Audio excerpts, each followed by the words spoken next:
ഇനി നമുക്ക് കുറച്ചു നേരം ഈ ക്യാമറ ഒന്ന് ഒഴിവാക്കാം. നമ്മുടെ ഡോക്ടർ ശശി തരൂർ അതിൽ കൂടെ വരുന്നത്, അദ്ദേഹമാണ് രണ്ടാമത്തെ. അല്ല, താങ്കൾക്ക് വല്ല വയറുവേദനയോ മറ്റോ വന്നിട്ടുണ്ടോ എന്ന് അറിയാൻ വേണ്ടി വന്നതാണ്. പാർലമെന്റിൽ ഒരു കാര്യം അവതരിപ്പിക്കാൻ മിക്കപ്പോഴും നമുക്ക് തേടേണ്ടി വരുന്ന അനുഗ്രഹം നറുക്കിൻ്റെയാണ്. നറുക്കെടുപ്പാണ് പ്രധാനം. അസംബ്ലിയിൽ പോയാൽ ഇന്ന വിഷയത്തിൽ ഒരു സബ്മിഷൻ ഞാൻ അവതരിപ്പിക്കാം എന്ന് ഉറപ്പ് പറഞ്ഞിട്ടുണ്ടെങ്കിൽ എനിക്കത് അവതരിപ്പിക്കാൻ പറ്റും.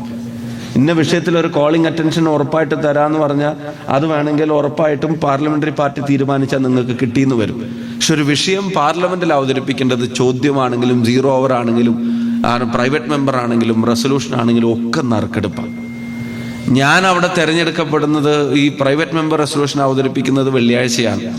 തിരഞ്ഞെടുക്കപ്പെടുന്ന ദിവസങ്ങളിലെ പ്രൈവറ്റ് മെമ്പർ റെസൊല്യൂഷന് വേണ്ടി നടക്കുന്ന ലോട്ടിൽ അത് ചിലപ്പോൾ 540 ആളുകൾ പേര് കൊടുത്താലും ആ 540 ആളുകളിൽ നിന്ന് 3 പേരെയാണ് ലോട്ടിട്ടെടുക്കുന്നത്. ആ 3-ൽ ഒരാളാവാനുള്ള അവസരം എനിക്ക് കിട്ടി എന്നുള്ളതായിരുന്നു. ഈ 3-ൽ ഇത് അവതരിപ്പിക്കാൻ അവസരം കിട്ടുന്നത് ഒരാൾക്കാണ്.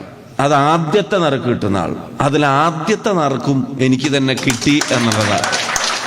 അങ്ങനെ കിട്ടിയ അവസരത്തിൽ എൻ്റെ മുമ്പിൽ വന്ന വിഷയങ്ങളിൽ ഏറ്റവും പ്രധാനപ്പെട്ടത്, വർഷങ്ങൾ കഠിനാധ്വാനം ചെയ്ത് വീട്ടിലുള്ളവരെ ഒന്ന് കാണാൻ ആഗ്രഹിക്കുമ്പോൾ, വർഷങ്ങൾ സ്വരുക്കൂട്ടിയ തുക വെച്ചിട്ട് വീട്ടിലേക്ക് ചെന്ന് പെങ്ങളുടെ കല്യാണം കൂടാൻ ആഗ്രഹിക്കുമ്പോൾ, അല്ലെങ്കിൽ അവിചാരിതമായോ അപ്രതീക്ഷിതമായോ വീട്ടിനകത്ത് ആർക്കെങ്കിലും ഒരു രോഗം വരുമ്പോൾ അവരെ ഒന്ന് താങ്ങി നിർത്താൻ ഓടിച്ചെല്ലണമെന്ന് ആഗ്രഹിക്കുമ്പോൾ, അതും അല്ലെങ്കിൽ മക്കളെ കൂടെ കൊണ്ടുവന്ന് ഇവിടെ കഷ്ടപ്പെട്ട് അവർക്കൊരു ചെറിയ സൗകര്യം ഒരുക്കി പഠിപ്പിച്ച് കിട്ടുന്ന ഒരു സ്കൂളിൻ്റെ പരീക്ഷ കഴിഞ്ഞ് കിട്ടുന്ന ഒരു ഇടവേളയിൽ അവർക്ക് ഏട്ടൻ്റെ അഞ്ചൻ്റെ മക്കളോടൊപ്പം, അല്ലെങ്കിൽ അവർക്ക് വല്യമ്മയുടെ വല്യപ്പാടെ മുത്തശ്ശിയുടെ മുത്തശ്ശൻ്റെ കൂടെ, ചെറിയച്ഛൻ്റെ ചെറിയമ്മയുടെ കൂടെ, ആരുടെയെങ്കിലും കൂടെ ആ കുടുംബത്തിൽ ഒന്ന് ചേർന്ന് ആ കുട്ടികളൊന്ന് മിങ്കിൾ ചെയ്യുന്ന കുറച്ച് ദിവസങ്ങളെങ്കിലും ഉണ്ടാവട്ടെ എന്നൊരു സാധാരണ പ്രവാസി ആഗ്രഹിക്കുമ്പോൾ, അവൻ്റെ മുമ്പിൽ ഇടുത്തി പോലെ എപ്പോഴാണോ അവരൊന്നിച്ച് നാട്ടിൽ പോകാൻ ആഗ്രഹിക്കുന്നത് അപ്പം 5, 6, 8, 10 ഇരട്ടിയായിട്ട്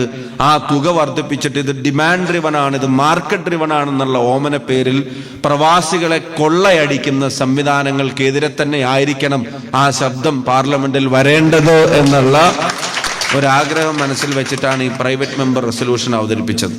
ഞാൻ ഇതിനു മുമ്പും കഴിഞ്ഞ ദിവസങ്ങളിലൊക്കെ പറഞ്ഞൊരു കാര്യം, ഈ ഒന്നാമത്തെ ആൾക്ക് അവതരിപ്പിക്കാൻ കിട്ടിയില്ലെങ്കിലാണ് രണ്ടാമത്തെ ആൾക്ക് അവതരിപ്പിക്കാൻ കിട്ടുക. ഇപ്പം ഞാനിത് അവതരിപ്പിക്കാൻ വേണ്ടി കടലാസമൊക്കെ ആയിട്ട് നിൽക്കുമ്പോഴാണ് നമ്മുടെ ഡോക്ടർ ശശി തരൂർ അതിൽ കൂടെ വരുന്നത്, അദ്ദേഹമാണ് രണ്ടാമത്തെ അതിൽ കൂടെ വരുന്നത്. അപ്പം ഞാൻ ചോദിച്ചു എന്താന്ന് ചോദിച്ചപ്പോൾ പറയാം, അല്ല താങ്കൾക്ക് വല്ല വയറുവേദനയോ മറ്റോ വന്നിട്ടുണ്ടോ എന്ന് അറിയാൻ വേണ്ടി വന്നതാണ്. എനിക്ക് വയറുവേദന വന്നിട്ടുണ്ടെങ്കിൽ ഇന്ന് പുള്ളിക്ക് ഇത് അവതരിപ്പിക്കാം, അടുത്ത പുള്ളി പറഞ്ഞ വിഷയം അവതരിപ്പിക്കാമെന്നാണ്. അപ്പോൾ അങ്ങനെ കിട്ടിയ ഒരു അവസരം ആയതുകൊണ്ടാണ് നിങ്ങളത് ശ്രദ്ധിച്ചത്. മറ്റ് 0 ഓവറിലും ക്വസ്റ്റ്യനിലൊക്കെ ആണെങ്കിൽ അതിന് 1 മിനിറ്റ് 2 മിനിറ്റൊക്കെ അവതരിപ്പിക്കാൻ കിട്ടുള്ളൂ. അപ്പോൾ എന്നോടിപ്പം പലരും ചോദിച്ചു അതെന്തായി എന്നാണ്.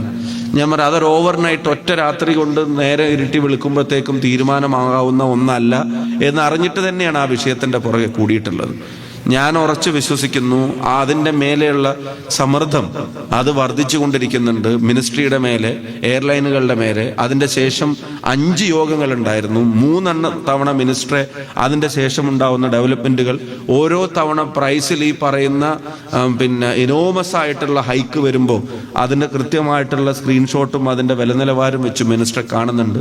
പലപ്പോഴും എയർലൈൻ കമ്പനികൾ അദ്ദേഹം തന്നെ നേരിട്ട് വിളിച്ച് അതൃപ്തി അറിയിക്കുന്നുണ്ട്.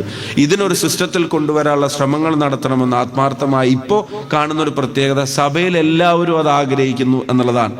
രാഷ്ട്രീയ അതീതമായി സ്പീക്കർ ചെയറിലിരുന്ന ആളുകൾ തൊട്ട് മന്ത്രി തൊട്ട് ബാക്കിയിരിക്കുന്ന മുഴുവൻ ആളുകൾക്കും ഇതൊരു വലിയ അനീതിയാണ് എന്നുള്ള അഭിപ്രായം അത് ഉയർന്നു തന്നെ വന്നുകൊണ്ടിരിക്കുന്നുണ്ട്. സീറ്റ് ഷെയറിംഗ് ഉൾപ്പെടെയുള്ള കാര്യങ്ങളിൽ ചില തീരുമാനങ്ങൾ ചിലപ്പോൾ ഭാവിയിൽ എടുക്കേണ്ടി വരാവുന്ന തരത്തിൽ, പോയിന്റ് ഓഫ് കോളുകളുടെയൊക്കെ കാര്യത്തിൽ ഭാവിയിൽ ചില തീരുമാനങ്ങൾ എടുക്കേണ്ടി വരുന്ന തരത്തിൽ തന്നെ അത്തരം കാര്യങ്ങൾ മുന്നോട്ട് പോയിക്കൊണ്ടിരിക്കുകയാണ്. അപ്പം അതിൻ്റെ ഇടയിലും പല തിരിച്ചടികളും ഉണ്ടായി. ആ തിരിച്ചടികളും കാര്യങ്ങളൊക്കെ കൃത്യമായിട്ട് ശ്രദ്ധയിൽപ്പെടുത്തുന്നുണ്ട്. ആ വിഷയത്തെ നമ്മൾ വിട്ടിട്ടില്ല.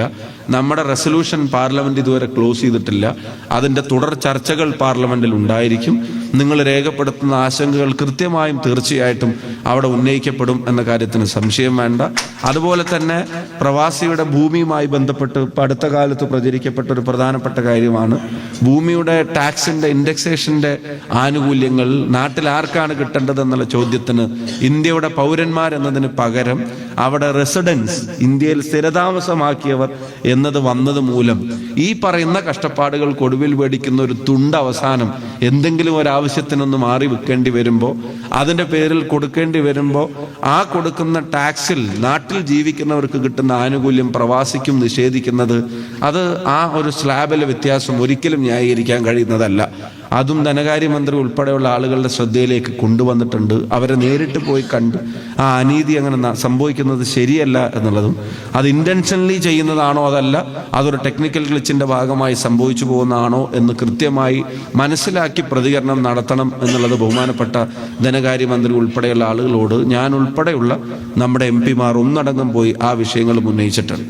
ഇവിടെ ഇന്നലെ കഴിഞ്ഞ ദിവസം വന്നപ്പോൾ തൊട്ട് വിദ്യാഭ്യാസ മേഖലയിലെ ഹയർ എഡ്യൂക്കേഷൻ്റെ പ്രശ്നങ്ങളെ സംബന്ധിച്ച്, അതുപോലെ തന്നെ ഇവിടെ വന്നപ്പോൾ ഇപ്പോൾ പ്രവാസി എംബസിയിൽ പോയി ഈ പാസ്പോർട്ട് പുതുക്കാൻ വേണ്ടി ശ്രമിക്കുമ്പോൾ ഇപ്പോൾ അത് ഔട്ട്സോഴ്സ് ചെയ്തതിൻ്റെ ഭാഗമായിട്ട് ഉയർന്നു വരുന്ന തുകയിലെ മാറ്റത്തെ സംബന്ധിച്ച്, അതുപോലെ തന്നെ ഉന്നത വിദ്യാഭ്യാസത്തിൻ്റെ സാധ്യതകൾ ഇവിടെ ഇല്ലാത്തതിൻ്റെ പേരിൽ കുട്ടികൾക്കുണ്ടാകുന്ന ബുദ്ധിമുട്ടുകളെ സംബന്ധിച്ച്, എംബസി സ്കൂളുകളുടെ കൂടുതൽ എണ്ണം ഉൾപ്പെടെയുള്ള കാര്യങ്ങളെ സംബന്ധിച്ചൊക്കെ ആളുകൾ പല വിധത്തിലുള്ള നിവേദനങ്ങളും കാര്യങ്ങളും തരുന്നുണ്ട്. ഈ ഞാൻ നേരത്തെ പറഞ്ഞതിനൊന്നും ഫൈനൽ തീരുമാനമെടുക്കുന്ന സെന്ററുകളിൽ ഇപ്പം നമ്മൾ അധികാരത്തിലല്ലെങ്കിൽ പോലും നമ്മുടെ ആളുകൾ മുന്നോട്ട് വെക്കുന്ന ഈ ആശങ്കകളെ കൃത്യമായിട്ട് അവതരിപ്പിക്കാനുള്ള ഉത്തരവാദിത്വം ഞങ്ങൾക്കുണ്ടാവും. ഉത്തരവാദിത്വം വീഴ്ച കൂടാതെ നിറവേറ്റുമെന്നുള്ളത് റിയാദിലെ OICC പ്രവർത്തകർക്ക് സ്നേഹത്തോടെ ഉറപ്പു നൽകാനും ആഗ്രഹിക്കുക.